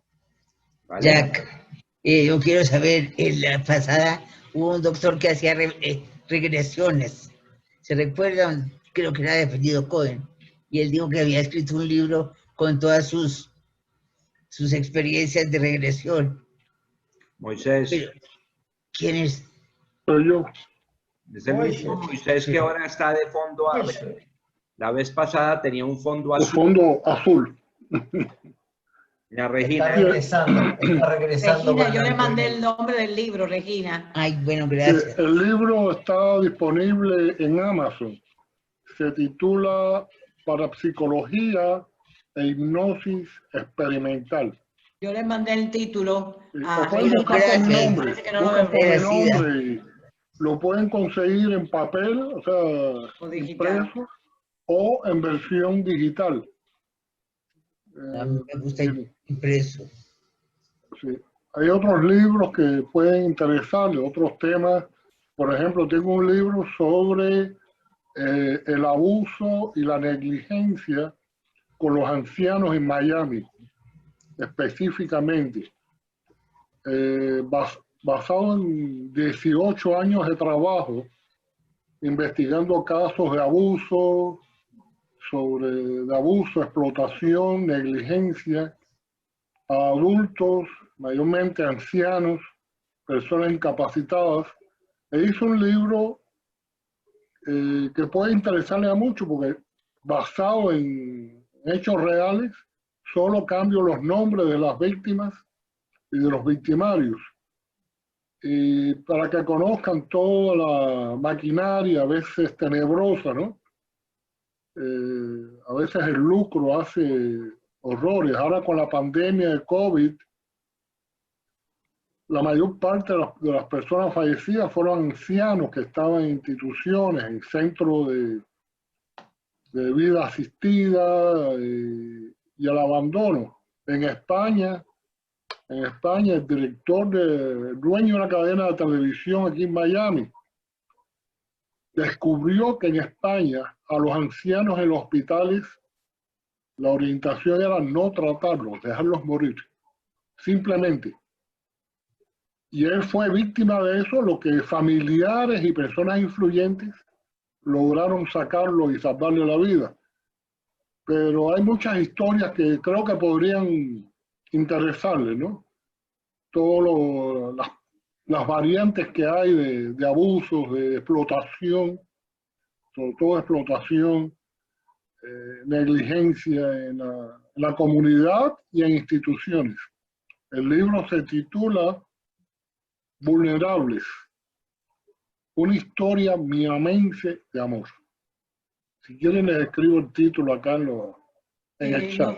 No puedo dejar de decir algo relacionado con eso, y es que el ejemplo de todo lo contrario es el Beit Avot en Bogotá. Ida, si no lo decías tú, lo iba a decir No, es yo. que no me puedo quedar callada con eso. No, menos mal lo dijiste tú. De todo lo contrario a eso que acaba de decir el señor Moisés Asís, es el Beit Avot de Bogotá. Bueno, aquí en Panamá también, y les damos mucho, mucho amor a nuestros. Es una cosa, en todo este tiempo, no ha habido ningún fallecido, no ha habido ningún problema en el Beit Avot. Realmente es ejemplo de lo que debe hacerse. No, eso tiene que saberlo el mundo entero, la verdad. Muy bien. Moisés, si vienes a Bogotá algún día, te invito a almorzar al Beit Avot para que tú lo conozcas. Oh, qué bien. De verdad Sí. es una institución de mostrar. ¿Dónde estás que no te veo? No, es que estoy en la cama, entonces no quiero que me vean, pero estoy aquí. En la cama. Si viene Rosita, dentro ¿no? de 20 años, Moisés no lo van a dejar salir. ¿Cómo, Jackie? ¿Qué dijiste? Que si Moisés va al Beit Avot dentro de 20 años, no lo van a dejar salir. No, y yo creo que si va ahora tampoco lo dejan salir, porque ahí Regina está matada con él. Claro. Regina lo va a agarrar y para el cuarto. Bueno, yo me refería desde un punto de vista puramente administrativo. No, yo me refería a todos los puntos de vista. A todos los puntos de vista, Rosita, ¿no? Ajá. Ya, ahí sí Regina se queda calladita y no dice ni una palabra. Pues, Regina, bueno, prende tu micrófono. Regina, prende el micrófono porque por eso no te oímos. Está silenciada ahora. Ya. ¿Sabes una cosa? En el Beit Avot, no, para yo verme con mi hermana tiene que pedir cita, y no en el apartamento, sino abajo, en un cuarto, un sitio divino, que es una pared llena de matas. Ahí ponen una mesita con dos sillas, una al frente de la otra. Inclusive aquí vinieron a calificar el estado de cuidado de acá y le pusieron una... No, Regina, vamos a invitar a Moisés a que venga sí, cuando que venga. pase todo esto. Ay, sí, yo también y lo ahí invito a comer. sí ya lo Tú podemos almorzar, llevar a yo lo invito a almorzar. comer. Si tú lo invitas a almorzar, yo lo invito a comer. Y que Viste, Moisés, ya estás decimos que listo sí lo para la dejan foto. entrar. A él sí lo dejamos entrar. No, lo que quería agregar era que aquí vinieron los de la Secretaría de Salud que califican a todos las partes de los homes de acá, pues, ancianatos, pues, de acá de Bogotá, y le pusieron un 9.5 de seguridad al Beit Avot. Porque Claro, aquí siempre quitan algo porque no van a dar el 10, pero es mínimo de lo que que puede, puede aparecer. Esto es el de verdad, esto es un cambio de vida completo. Bueno, y para que Abraham no se ponga triste, también lo invitamos a él. Muchas gracias. Feliz. Todos están invitados. Livio también. Livio te invitó a almorzar. Bueno, Livio Yo es de fan la de Livio. casa. Livio es de la casa. Livio no necesita invitación. Livio es de la casa. Oh, gracias, Rosita. Pero dejen invitarme a mí. Reginita. Apenas pueda. Bueno, Yo tampoco necesito que me inviten porque soy de ahí también. Quería hacer un comentario. Olvídate. Un y comentario. mejor dicho, aquí todos Alguien- estamos tristes que se nos fue. A Era ver, importante. Moisés. Sí, Los no, meses quería que hacer un estuvo comentario acá. final. Alguien preguntó, hizo un comentario sobre el caso de Alan Gross. Lo recuerdan, ¿no? Lamento. Yo el caso de Alan Gross lo conozco por los medios, la prensa, porque ocurrió 20 años después que yo salí de Cuba. Pero puse interés en el caso, incluso di opinión, movilicé para lograr la liberación de él. En esencia, les voy a decir lo siguiente. Este hombre era totalmente inocente. Este hombre hizo a Cuba como 8 viajes, llevando computadoras, equipos electrónicos. Declaraba todo lo que entraba. Todo. O sea que el gobierno cubano sabía a qué iba a Cuba. Él decía, no, yo voy a ayudar a la comunidad judía de Cuba a poner aulas de computadoras para la enseñanza. Y sin embargo lo apresaron, le hicieron un juicio horrible. Lamentablemente 2 de los testigos en contra de él fueron miembros de la comunidad. Lamentablemente. Este hombre era inocente, lo condenaron a 15 años por no hacer nada, solamente por llevar equipos legales para ayudar a una comunidad religiosa. O sea, no hizo espionaje, no hizo nada indebido. El desenlace del caso fue durante el gobierno de Barack Hussein Obama.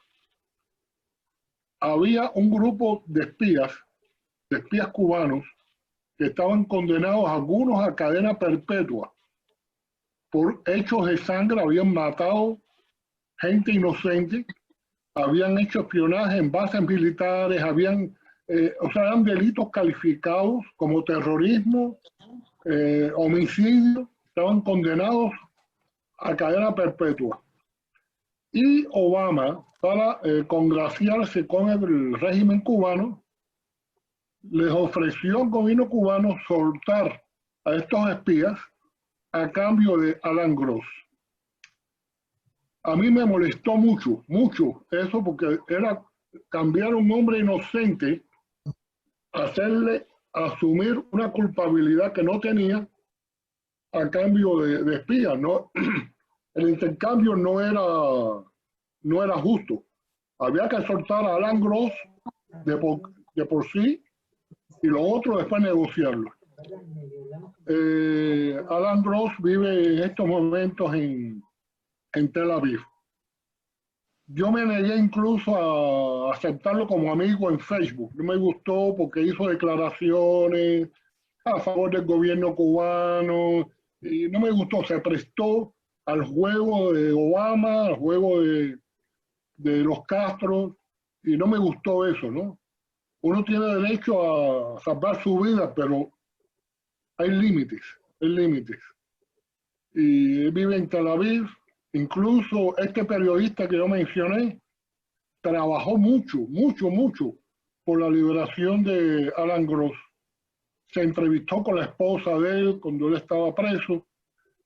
Trabajó mucho. En Israel, en Tel Aviv, viven cerca.